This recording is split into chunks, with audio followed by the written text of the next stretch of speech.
Greetings, Guardians. This is Olympus Alliance, and today we turn our attention to one of the most iconic and reliable tanks in the Dominion, Astaroth, the legendary demon guardian, who has saved countless teams from the brink of defeat. We're going to dive deep into his skills, his best builds, the smartest ways to gear him up, and exactly how to counter him when he's on the other side of the battlefield.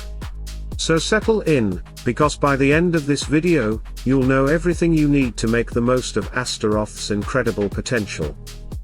Astaroth's strength starts with his first skill, Flame Veil.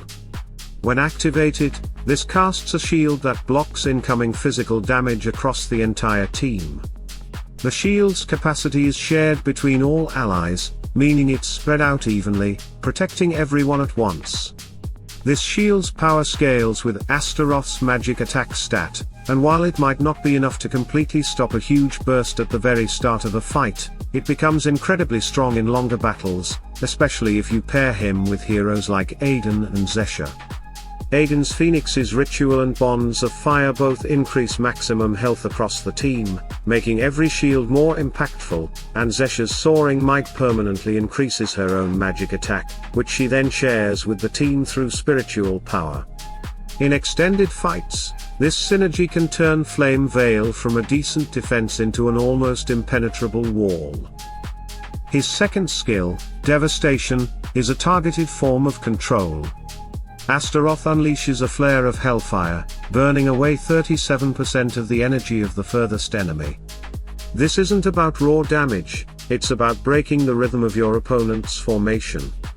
Knocking energy off a key backline hero can delay ultimates from dangerous damage dealers, crucial support heroes, or healers, buying your team the breathing room it needs to take control. Moving on to his third skill, Demon's Allegiance. This passive ability is one of Astaroth's signature defensive tools. He links himself to the ally with the lowest health at any given moment, intercepting nearly half of the physical damage they would have taken.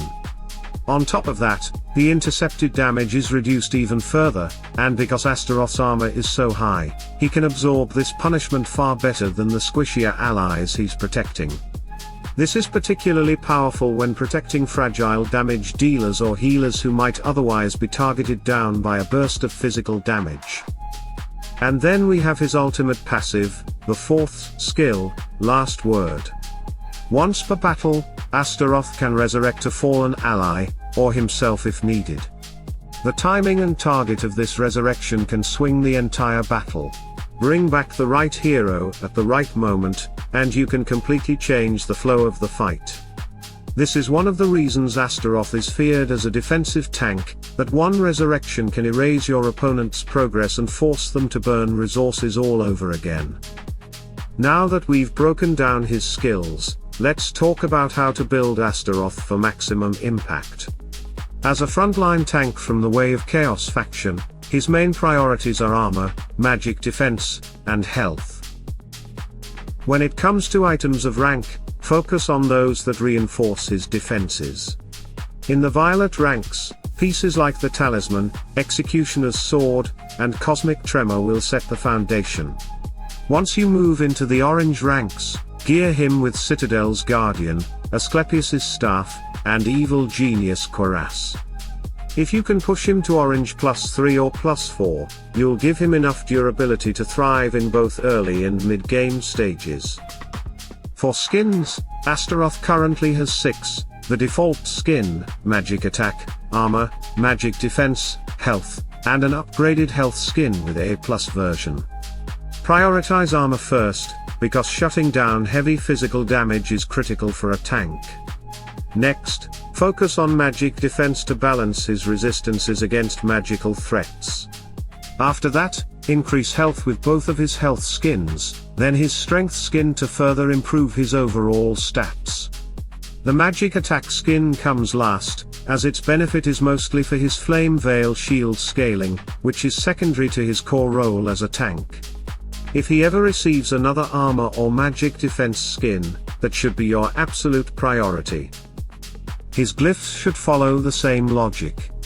Start with armor, then magic defense, followed by health, strength, and finally magic attack. Bringing these to level 40 will keep him strong without overspending resources unless you're chasing the maximum skill class bonuses. For artifacts, his book artifact comes first, as it boosts both armor and magic defense, perfect for his role. Next, upgrade his ring artifact for a solid main stat boost to strength, which also increases his health and defenses. The weapon artifact comes last, providing a team-wide armor buff when he uses Flame Veil, but it's secondary to ensuring Astaroth himself is fully optimized. The gift of the elements is simple: max it out. Prioritize armor and magic defense, then health, making him as durable as possible so he can survive and fulfill his role in every fight. When it comes to talismans, Astaroth's first is strength and magic defense, while his second is health and armor. Both are excellent, though the second is a VIP item and harder to obtain. Either way, Astaroth performs well even without them, as long as he's properly leveled and equipped. Of course, no hero is invincible, and Astaroth has counters. Morrigan is his biggest nemesis, as her necromancy skill completely cancels his last word resurrection. Astrid, when positioned in the back, can ignore his energy burns, while Lucas up front can push Astaroth back and expose vulnerable allies. Celeste's dark flames can block his extra healing after a resurrection and even convert it into damage, while Oya is highly effective at shredding frontline shields, making Astaroth far less effective. These counters remind us that even the toughest tanks need the right support and strategy. And speaking of strategy, Astaroth fits into a variety of powerful team combinations.